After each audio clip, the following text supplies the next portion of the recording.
I gotta ask you, you've got a pretty, like, serious 5 o'clock shadow going. Have you ever tried to grow out a full beard before? It gets too itchy. So after like 5 days, Yeah. I have to shave. You have to? I have to. You've never tried to power through and just, No. until you get through it? It just, yeah. What? Just feels good when I get a clean shave, you know. What? Okay, everything good? We're good, okay. Lindsay is watching. We've got Lindsay watching already. Hi, Yes. Lindsay. Probably Robert, right? And probably Robert. Yeah. I would hope so, if Lindsay's watching, unless Robert already knows how to get on the Facebook. You'd be surprised. Yeah, kids. Let me go to my Instagram. How about a mustache? You ever grow a mustache? No. Kinda got the same, itchiness. Just, just don't know. One thing I notice about the mustache, when it gets hot, it starts to sweat. Yeah. And there's really nothing you can do about that except kind of suck it out of your mustache. Yeah. Nothing wrong with a little salt water, it's replenishing your electrolytes. Yeah, I'm not gonna do that. Not gonna do that. I can't get myself to do that. I think Lindsay's, every man should at least grow a full beard at least once in his life, just so he knows what he looks like. Fair enough. We can Maybe- do it, maybe- we can pause it. Well, maybe when I'm a little older, right? Yeah, when there's a touch of gray in there for Yeah. you, it looks a little more distinguished. Yeah. Well, I think it's coming pretty red right now. Your sideburns are Yeah. really red. Wow. And curly too, wow. Yeah, yeah. How we doing over there? Good, shall we start the show? yeah. And only one person? All right. Thank you for hanging on, one person, whomever you are. We're going to start the show when we get person number 2.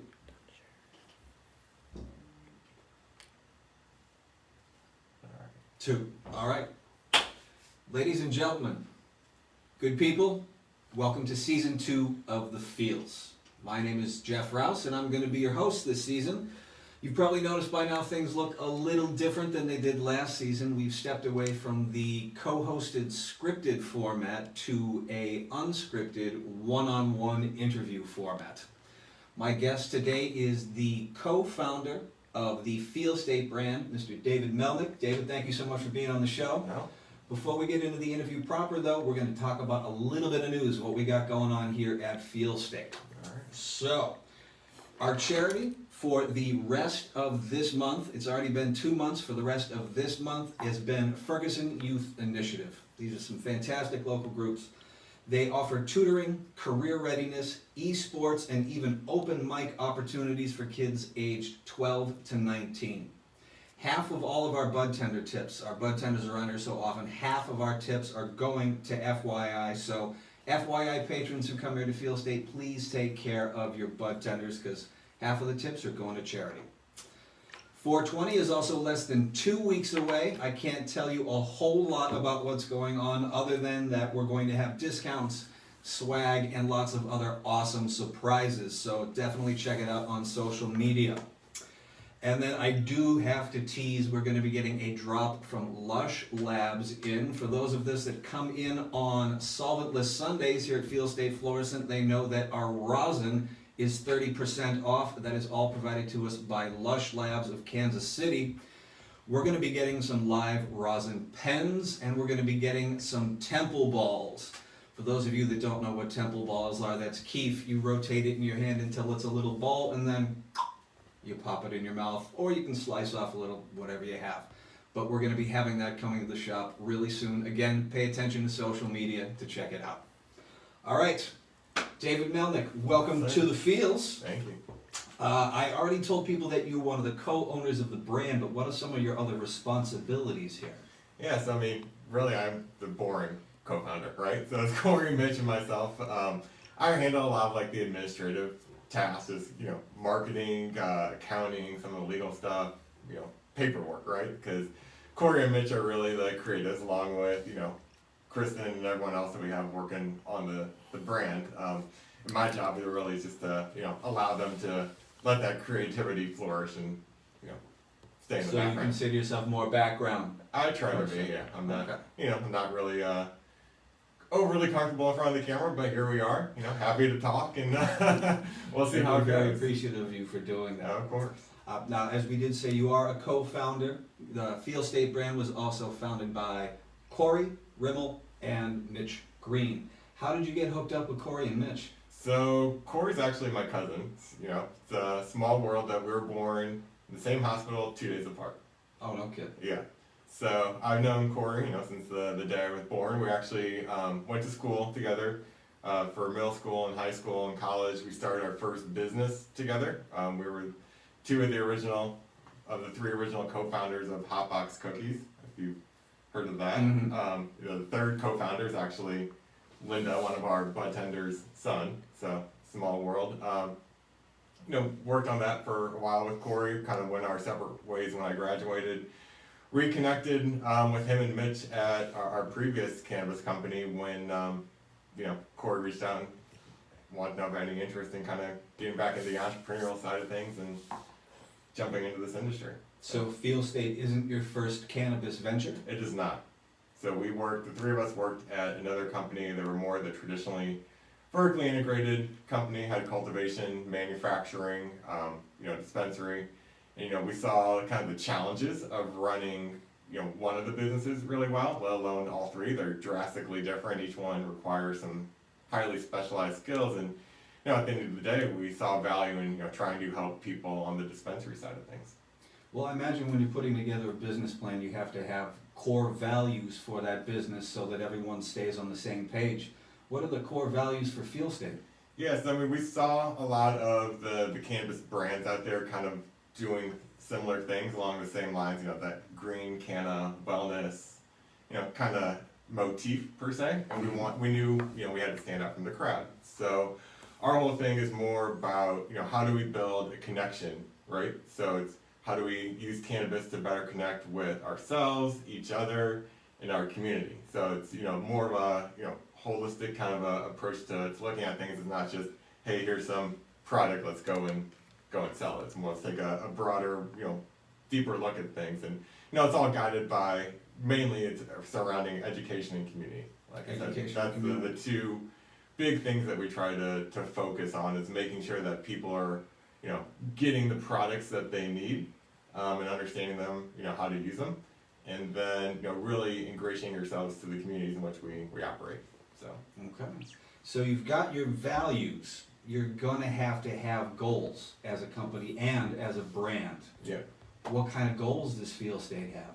Our goal and the way we set our company up from the beginning was more to create like a franchise type model where we could go and work with dispensary owners and help them run their dispensary. So whether they're, you know, a single mom and pop small business operator, or, you know, a group that has is vertically integrated, you know, we can come in and kind of help run things on the dispensary side and allow them to either focus on, you know, their other businesses, or to kind of provide them with some resources of a larger company without having to expend all the capital that some of these, you know, groups are doing. So the ownership group of the dispensary here in Florissant is different than the ownership group of the dispensary that's branded Field State out in Kansas City. Correct, and neither of them are us, right? So we have no ownership in either dispensary. It's more, You just supply them the brand, the knowledge, the literature for the patients, and other businesses adopt that. yeah, and kind of the playbook in terms of, you know, how we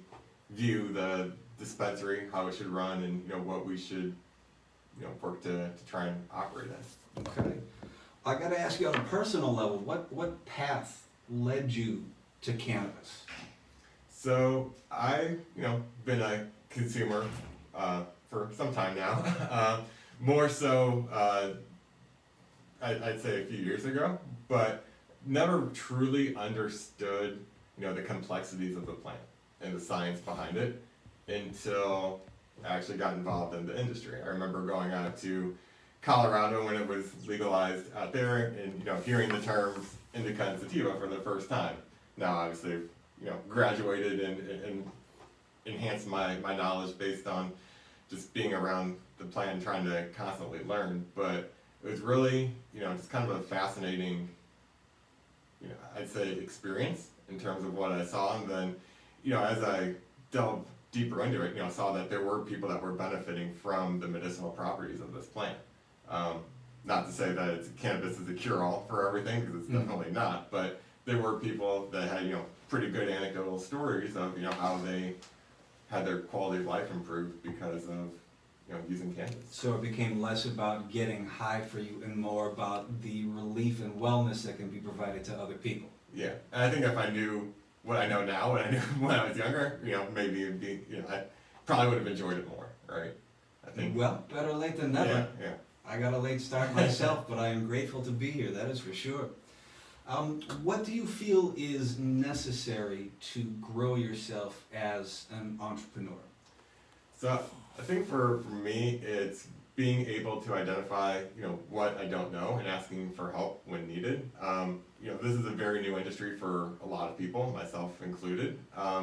There's always ways to learn and improve, and sometimes you can get tunnel vision in terms of what you're doing and the way you think about things, and you really need outside perspective and people to kind of challenge your views and have you think about things from a different perspective, because ultimately, there's tons of opportunity for growth in cannabis, but if you just kind of are too focused on one thing, then you might miss what's going on around you. And How often do you and Mitch and Corey challenge each other?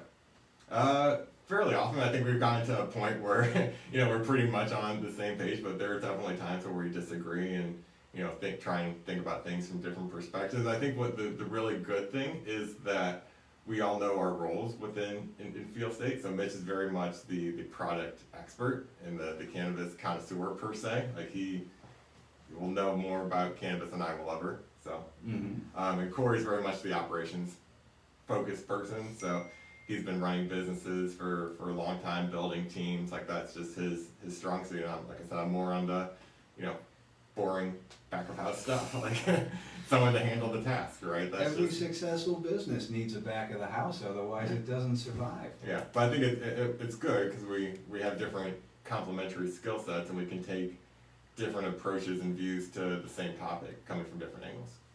Well, given that cannabis is a fairly broad topic, you must have come across some myths about cannabis along the way. What myths have you encountered? I think the biggest one is that, I think I alluded to it earlier, that like cannabis is for everyone and that it's a magical cure-all for different ailments. And, I think for us to really advance the normalization and the destigmatization of cannabis and, getting more research, we have to be able to admit that there are certain things that the plant just cannot do, and there's certain people that cannabis just won't help. I mean, it's not. We don't take the approach that everyone should become a medical patient or everyone should be a consumer. It's, hey, let's figure out if this plant is right for you, and if it is, how can we best incorporate it into your lifestyle? What kind of improvements do you think need to be made in this industry now that Field State has been up and running here in Florissant for 8 months? Are you talking about Missouri or kind of the broader U.S.? Well, we can start with Missouri and move on to a broader scope. Yeah, I mean, I think, there's obviously well-documented challenges, I think, with the Missouri industry and the way things have kind of rolled out over, the past couple of years. Our approach has been, let's figure out what's going on and adapt to the rules as we need to, and, just stay focused on our core of it, our mission, and, how we want to operate, and, just, like I said, just be adaptable, right? So it's, how do we, there's things always changing. That's the one constant. So how do you change to, new regulations that come out or new products coming to the market and prices fluctuating? So how do you, all under the guise of, how do we best serve patients? So it's that adaptability. I think from an improvement standpoint, I think, just open communication with patients. But I'd say that's more at the, the regulatory level. I think a lot of feedback I get is, people want to know more about what's going on with the program rather than just trying to interpret it from when they go into the dispensary.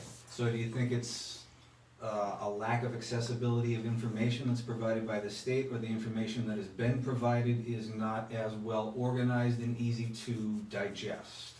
I think it's just more just like a constant update, right? Just hey, they put out stuff.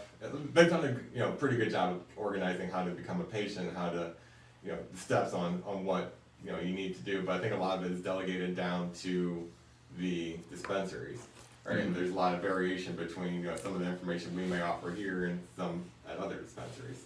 So I think it's more, how do either they standardize like the communication or, or produce more themselves. But they need to take a little bit more of a greater role in making sure that the people that apply for their cards and are considered patients have the ability to get the information they need. Yeah, like I said, I think they've done a pretty good job of getting out there, but I think there's always can be more and just more open communication. I think that's where you develop a lot of problems when there's programs like people just don't know what's going on, right? It's maybe not the easiest to get information disseminated to them, but at the end of the day, they can only do so much, right? They're not a big organization, they're not a big team.